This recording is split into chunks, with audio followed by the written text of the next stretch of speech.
Hola nuevamente. Continuamos con la materia de análisis de datos de investigación cuantitativa del doctorado en Ciencias de la Educación de la modalidad de educación a distancia de la Universidad Cuauhtémoc. En esta ocasión, comenzamos con la cuarta y última unidad que corresponde con el análisis de datos. ¿Ok? Entonces, el primer punto que vamos a tomar en esta parte del análisis de datos tiene que ver con retomar la parte de los diseños. ¿Sí? Entonces, siguiendo bajo esta lógica, una parte que tenemos que tener bien importante siempre es qué tipo de diseño usamos y cómo es que utilizamos las formas para medir nuestra variable dependiente, nuestra variable de interés sobre todo. Eso nos va a ayudar mucho, mucho, mucho a determinar qué tipo de análisis va a ser el más pertinente a usar. ¿Sí? Porque a considerar siempre la parte de esto, si una vez que entendemos el diseño que vamos a utilizar, prácticamente estamos comprometiéndonos con un tipo de prueba estadística. La otra parte, para ver qué tipo de prueba será la específica, nos lo van a decir la distribución misma de los datos, ¿sí? Entonces, una situación a considerar siempre es preguntarnos qué tipo de medición realicé, ¿sí? Entonces, una parte importante es entender que la medición que yo realice, ¿contra qué va a ser comparada? Ujú. O el análisis que yo voy a realizar, ¿contra qué va a ser comparado? Por ejemplo, cuando hablábamos de los diseños experimentales, les hablaba de un grupo control y un grupo experimental, ¿sí? En ese sentido, un grupo control y un grupo experimental están compuestos por distintos individuos. Los individuos que están en el grupo control no son los mismos que están en el grupo experimental y viceversa, ¿sí? Eso hace que sean independientes entre sí. Mientras que también les hablé del caso en el que podemos tomar medidas previas a la intervención y medidas posteriores a la intervención con un grupo experimental o un grupo control. En este sentido, si tomamos medidas previas para el grupo experimental y medidas posteriores a la intervención para el grupo experimental, estamos hablando que los individuos que medimos en ambos momentos son los mismos. En ese sentido, son medidas repetidas, ¿sí? Entonces, un primer punto importante es identificar a qué análisis voy a hacer referencia. Si voy a medir a los mismos individuos en dos momentos distintos o voy a medir en el mismo momento a dos individuos, a dos grupos de individuos distintos. Si son los mismos individuos en distintos tiempos, estoy en el rubro de las medidas repetidas. Mientras que si estoy hablando de la medición de distintos individuos en un mismo momento, estoy hablando de medidas independientes. ¿Sí? Medir a distintos individuos en distintos tiempos no es muy ideal porque muy probablemente encontremos diferencias, porque pues precisamente son individuos que están en distintos tiempos. Por ejemplo, medir al grupo experimental después de la intervención contra el grupo control antes de la intervención. Se puede hacer, pero hay que preguntarnos la pertinencia de ese análisis. ¿Me va en verdad a arrojar alguna información interesante? ¿Alguna información que me responda a alguna pregunta? Muy probablemente no. Entonces, aunque en teoría es posible, no hay una policía de los diseños que nos diga que está mal, la realidad es que son eh, aproximaciones que no tienen mucho sentido realizar, ¿sí? Otra forma de considerar también a las partes de los diseños es cuántos grupos vamos a estar comparando. De forma general, vamos a dividirlo en dos maneras. Como les comentaba, entonces, de forma muy general, podemos verlo en la siguiente división. Tenemos análisis para dos grupos o tenemos análisis para más de dos grupos, ¿sí? Esa es la parte que nos va a dicotomizar esta forma de análisis. Hay unos casos especiales que lo que podemos hacer es analizar a un grupo contra una distribución hipotética, pero como son muy similares a los de dos grupos, realmente hablando los voy a empaquetar en una categoría que serán dos grupos, una categoría, y la otra categoría sería más de dos grupos, ¿sí? Entonces, cuando hablamos de dos grupos, es que queremos comparar dos conjuntos de observaciones únicamente. En el ejemplo que yo les daba del grupo experimental y el control, estoy comparando únicamente dos conjuntos de observaciones, los correspondientes con el grupo experimental y los correspondientes con el grupo control.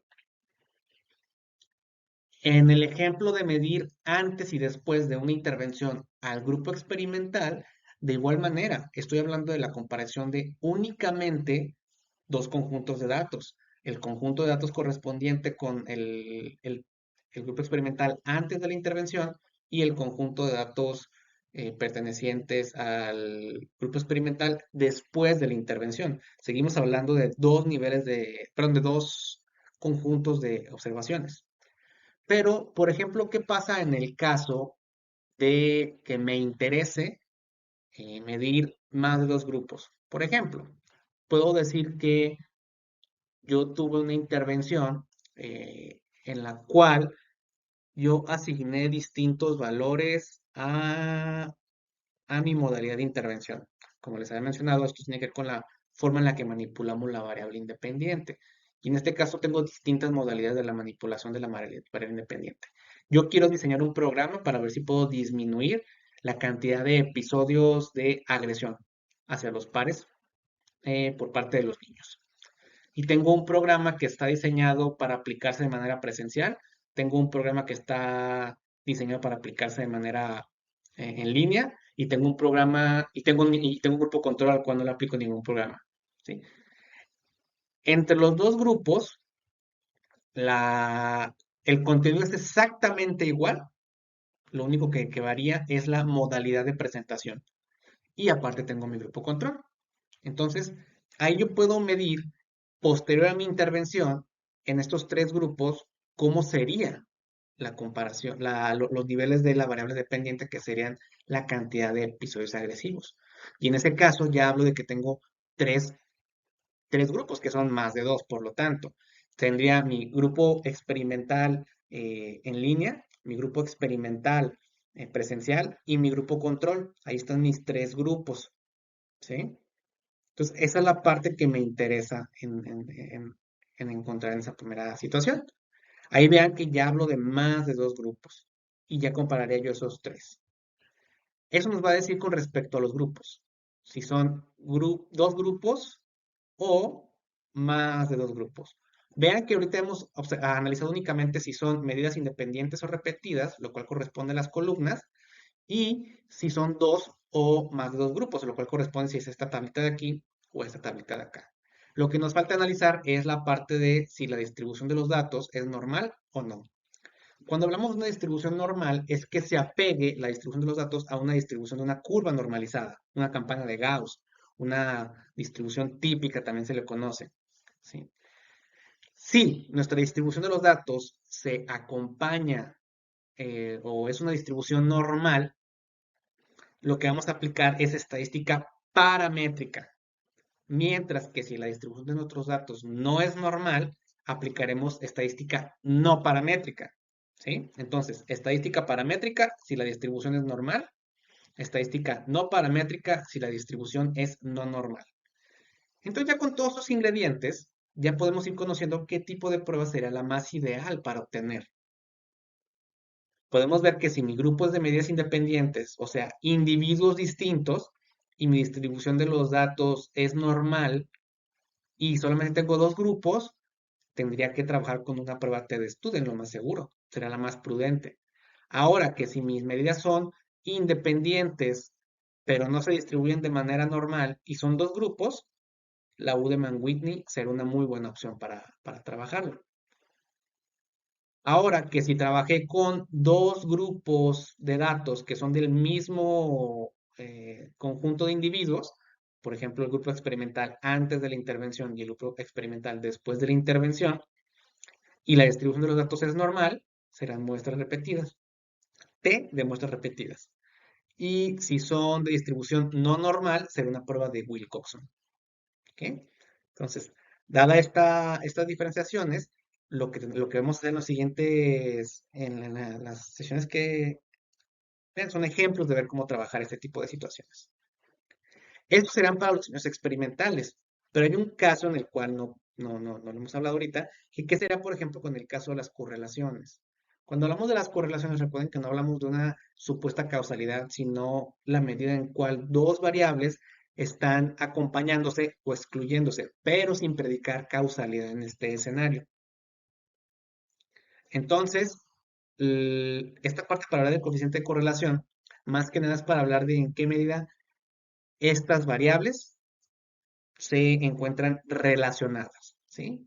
Entonces, un ejemplo muy típico es pensar en qué tan relacionada se encuentra la presencia eh, de niveles de inteligencia, por ejemplo, y la cantidad de horas dedicadas a la lectura. Por lo general, como estoy planteándoles el ejemplo, pues podemos esperar que a mayor nivel de lectura, también mayor nivel de inteligencia. Pero vean que yo no estoy predicando que la inteligencia sea causa de la lectura, ni que la lectura sea causa de la inteligencia. Simplemente estoy diciendo que las dos van a estar copresentes, ¿sí? En ese caso hablamos de una correlación positiva, donde si una es alta, la otra también va a ser alta, que será un ejemplo de esta parte de aquí, ¿sí? Es una correlación positiva. Mientras que cuando hablamos de que una variable predice la ausencia de otra variable, por ejemplo, mm, la cantidad de distancia recorrida y la masa corporal suelen tener una correlación negativa, en la cual a mayor cantidad de distancia recorrida, menor masa corporal. Nuevamente, vean que yo no estoy diciendo que la cantidad de la distancia recorrida dependa de la masa corporal, ni al revés. Simplemente estoy diciendo que están coexistiendo de manera mutuamente excluyente, ¿sí? Entonces, lo cual se ve reflejado en esta parte de aquí, donde en el eje de las X podemos poner la cantidad recorrida y en el eje de las Y podemos poner la cantidad de masa corporal, donde una aumenta, la otra disminuye y siguen esta relación. Y tenemos el tercer ejemplo, que es el que pues, prácticamente no buscamos, que es la ausencia de correlación, que quiere decir que cuando una variable cambia, la otra no se ve afectada por nada, ¿sí? Por ejemplo, en esta situación que tenemos aquí, tenemos la variable x que cambia en el eje, pero vemos que la variable y no se ve afectada de ninguna manera. Una forma de poner una situación que podría, para ejemplificar, sería la cantidad de saltos que da una persona al día y la cantidad de ranas que nacen en el mundo. Pues no importa si yo doy 10 saltos el día de hoy, 20 el día de mañana, la cantidad va a ser la misma, ¿sí? No va a haber una correlación, al menos no una, pareciera ser que no.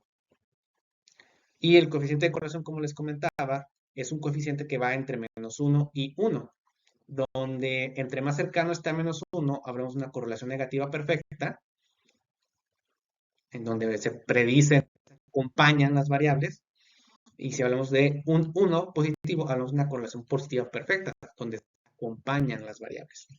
Y lo que no buscamos precisamente es el cero, que es esa ausencia de correlación. Entonces, gracias.